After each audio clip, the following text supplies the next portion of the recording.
Hello বন্ধুরা, good morning. তোমরা সবাই কেমন আছো? আশা করছি তোমরা সবাই খুব ভালো আছো। আমি শর্মিষ্ঠা, আমিও খুব ভালো আছি। তো আজকে সকাল থেকে আকাশটা পুরো মেঘলা হয়ে রয়েছে, বৃষ্টিও হচ্ছে ঝিরিঝিরি। যেহেতু বললাম কালকে আমার শরীরটা খুব খারাপ ছিল, কালকে পরশুদিন ভোর থেকে, তো সেই জন্য আর কি আমার বাইরে যাওয়া হচ্ছে না। তো এখনও পর্যন্ত আমি সেরকমভাবে ঠিক হয়ে উঠতে পারিনি। যেইটুকুনি পারবো, মানে যেইটুকুনি কাজ করব সেইটুকুনি তোমাদের সাথে শেয়ার করব।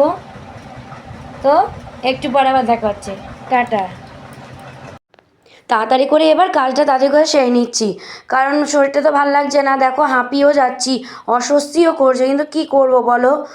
তো বিকেল হয়ে গেছে, এবার ছাদে এসে গেছি। তোমাদের তো নতুন করে বলার কিছুই নেই। তো আকাশটা দেখো পুরো মেঘলা হয়ে রয়েছে, বললাম না সারাদিন বৃষ্টি হচ্ছে। তাও কি করবো, যাই ছাদে গিয়ে একটু গাছপালাদের সাথে একটু কথাবার্তা একটু দেখা করে আসি, কারণ মনটাও না একদম ভালো লাগে না গাছপালাতে না দেখলে। হ্যালো বন্ধুরা, চলে এসেছি। তো আজকে সারাদিন আমি সেরকম কোনো কাজ করিনি, জাস্ট খালি নিজের মানে বিছনা তোলা, ওইটুকুনি বিছনা তোলা, জামা কাপড় কাচা, জাস্ট নিজের যেইটুকুনি করা ওইটুকুনি করেছি। রান্নাবান্না আমি আজকে কিছু করতে পারিনি, তার কারণ আমার কোমরটা খুব ব্যথা করছিল।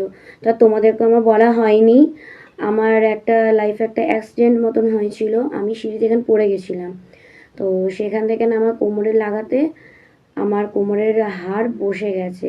তার জন্য অনেক ট্রিটমেন্টও করা হয়েছে, কিন্তু কিছুতেই কিছু উপায় বেরোচ্ছে না। লাস্টে গিয়ে ডাক্তার আমাকে বলেই দিয়েছে অপারেশন করতে। তো ওই অপারেশন করলে মানে আমি সুস্থও হতে পারি, আবার নাও হতে পারি। তো সেই জন্য আর কি অপারেশনটা করিনি। এবার বলো, তোমরাই বলো, যদি সুস্থই না হয় অপারেশনটা করে লাইফ রিস্ক নিয়ে, তাহলে পরে কি করে হবে বলো। সেই জন্য মানে যতটুকুনি পারি মেনে চলি। তো সেই হিসাবেই তো একটু শরীরটা আমার খারাপ করলেই আমার কোমরে খুব ব্যথা বেড়ে যায়। তো আমার তো অনেক কিছুই মানা থাকে, তো তোমরা ভালো করে জানো একটা হাউসওয়াইফের ক্ষেত্রে সব রকম নিয়ম মেনে উঠতে পারে না। যেমন আমার বেশিক্ষণ দাঁড়ানো, বেশিক্ষণ বসে থাকা, তারপরে হচ্ছে বেশিটা হাঁটাহাঁটি করা, ওয়েটে জিনিস চাগানো, এগুলো সব আমার মানা। কি করব তোমরাই বলো, ঝুঁকে কাজ করাও মানা। তো আমার তো কিছু করার নেই, কারণ আমি যদি এই কাজগুলো না করি কে করবে। তো সেই জন্য তো আমাকে একটু আধটু হলেও অনিয়ম কিছু কিছু ক্ষেত্রে হয়ে যায়। তো সেই জন্যই আর কি কোমর ব্যথাটাও আমার বেড়ে গেছে। ওই জন্য আজকের আর কাজের কোনো ব্লগের ভিডিও তোমাদের দিতে পারলাম না। চেষ্টা করব আমি কালকের দেবার, কারণ মনে তো হয় কালকের একটু বেটার লাগবে। কারণ এরকম মাঝে মাঝেই হয়, আমার কোমর ব্যথাটা হয়, আবার এক দুদিনের মধ্যে আবার কমে যায়, আবার স্বাভাবিক হয়ে যায়। তো তোমরা আশীর্বাদ করো যেন আমি তোমাদের প্রত্যেকটা দিনে প্রত্যেকটা টাইমে টাইমে যেন ব্লগ দিতে পারি। তো তোমরা দেখতেই পাচ্ছ পিছনে আমার মেয়ে পড়া থেকে চলে এসছে। তো আমাদের এখানে তো বৃষ্টি হচ্ছে, ও ভিজেও গেছিলো।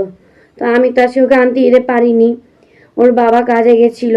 তো ওর বাবাই আসার সময় ওকে নিয়ে চলে এসছে, তাই আজকে ওর আসতে একটু লেট হয়ে গেছে। কারণ বৃষ্টির জন্য ওর বাবার আসতে লেট হয়ে গেছে। ওর বাবা তো একটু দূরে কাজে গেছিলো, সেই জন্য। আর মেয়ে থাকলে যা হোক একটু আধটু ব্লগে হেল্প করতো। ও স্কুল পড়া এইসব জায়গায় চলে গেছিলো, সকালে স্কুলে গেছিলো, তারপর পড়তে চলে গেছিলো, যে কারণে ও ছিল না। আমারও আরও জন্য ব্লগের আর টাইমও হয়নি, আর ইচ্ছাও করছিল না। আর তোমাদের আর কি বলবো বলো। তো চেষ্টা করব কালকে যেন আমি প্রপারভাবে ব্লগ দিতে পারি। তো এখন তো মোটামুটি 8:30 মতন বেজেই গেছে। তো সকালে মা তো রান্না করেছিল পটলের তরকারি, ডাল, ভাত।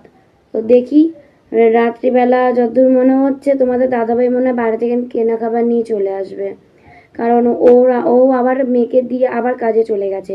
কারণ ও রাজমিস্ত্রি কাজের সাথে সাথে ও কারেন্টের কাজও করে। ওই সকালবেলা রাজমিস্ত্রি কাজে যায়, তারপর এসে রাত্রিবেলার দিকে ওই 8:30 করে আসে, এসে তারপর ও কারেন্টের মিস্ত্রি কাজের জন্য চলে যায়। তো সেই ক্ষেত্রে ও কাজে চলে গেছে। এবার আমিও আজকে সেরকমভাবে কিছু করতে পারবো না, সেই জন্য ও বাইরে থেকে আজকের খাবার নিয়ে আসবে। তো আমি আবার কালকের আবার তোমাদের সাথে কথা বলবো। আজকের মতন এইটুকুনি রাখলাম। তো টাটা, গুড নাইট।